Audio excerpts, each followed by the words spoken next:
Max Headroom. Okay, I couldn't not include this one, and it's probably the most famous broadcast interruption out there, but you may not know the full story.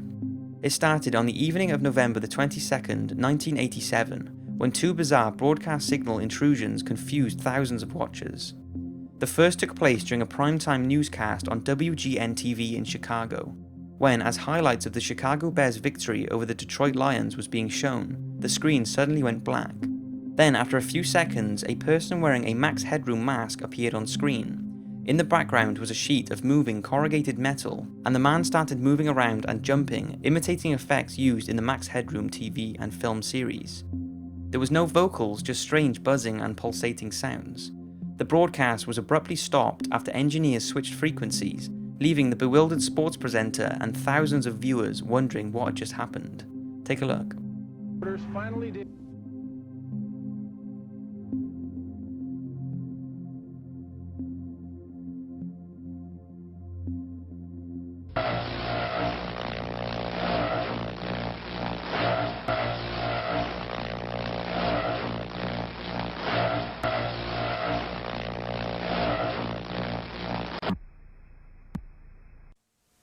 Well, if you're wondering what's happened, so am I.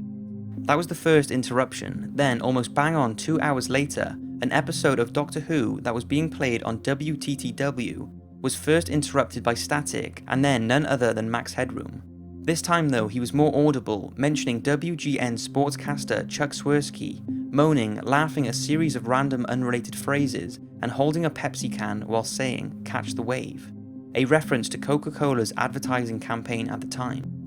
After continued random phrases and actions, the transmission blacked out and the Doctor Who episode resumed. Take a look.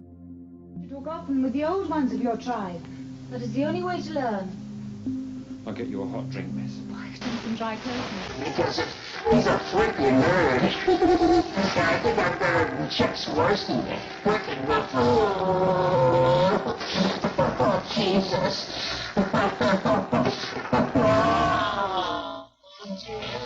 Yeah. What's the way?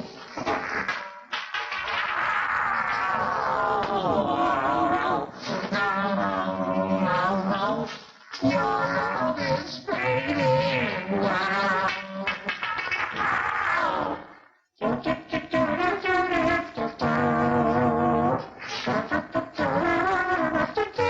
I still see the X. Oh, my files.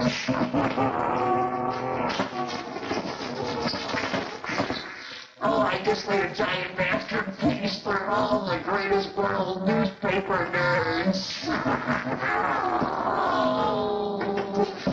My brother is wearing the other one. But it's dirty. What's that footlights on? Oh, they're coming to get me.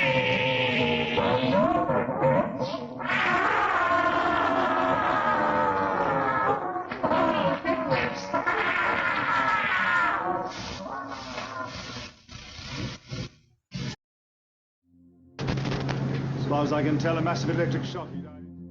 This hijack lasted around 90 seconds, and it was questioned why it couldn't have been stopped sooner, but engineers explained that due to the high microwave signals the hijacker was using, and the lack of engineers on duty at the time, they were not able to intercept sooner.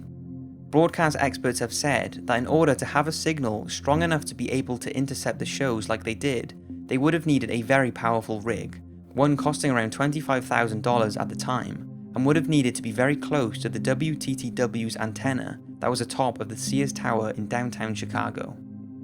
Some people find the Max Headroom interruption scary and some find it funny, but what makes it even stranger is that there doesn't seem to be any motive behind why they did it, apart from it just being a clever prank. And despite investigations, neither the hijacker or his accomplices have ever been identified, and the whole incident still remains unsolved.